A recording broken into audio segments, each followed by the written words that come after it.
ስሙኝማ ጫካ ላይ መሽናት እንዴት አባቱን ደስ እንደሚል እግዚአብሔርን ካሁን በኋላ ሽንት ቤት አልፈልግም ነው ጫካ ላይ መሽናት የምፈልገው በስመ አብ ወመንፈስ ቅዱስ ጅብ አለ የኔ ወንድም በቅርብ ነው እንዴ ያበቀልከው አንተ ቆይ ነገር ይየውን በቅርብ ነው እንዴ ብቅ ያለልህ ድፍን ነበር አስበስተው ነው በጣም ሰርፕራይዝ ሆንክ ሌላ አገልግሎት ነበር እንደሚሰጠው ጉዳዩ ኤቭሪዋን ይሻናል እኮ ሰው ላይ ይሻናል እንጂ ሁሉም ይሻናል ውሃ ብቻ ከጠጣ ትሻናለህ እንዴ አንተ ምንድነው እየሆንክ ያለው አንተ አረተውን ተወን ምን አልገባኝም እኔ ግን ገብቷችኋል ዝም ዩሪን አውትፑት ሲያረግባችሁ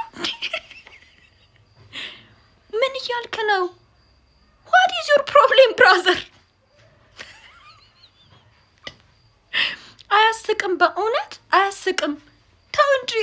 እረፍ ማለት እሺ ችግር መከራ አረንቋ ምናምን ብለ ያ ነገሮች ይኑሩብን ግን ይሄ አሁን የምትሆነው ነገር ሁላችንም አለን ሁሉም ሰው ያረጋዋል ማለት ምንም ሞቲቬት መደረግ አይጠበቅበትም ለመሽናት አልኮልም ምንም ያሸናል ታው እንጂ ረፋራ ድብ በጋምላክ በባንዲሮ አንተ በእናትህ ረፍ እንዴ ነይ ስድብ አለቀብኝ ነው ተይ ምንድነው መጋዣ እንዴ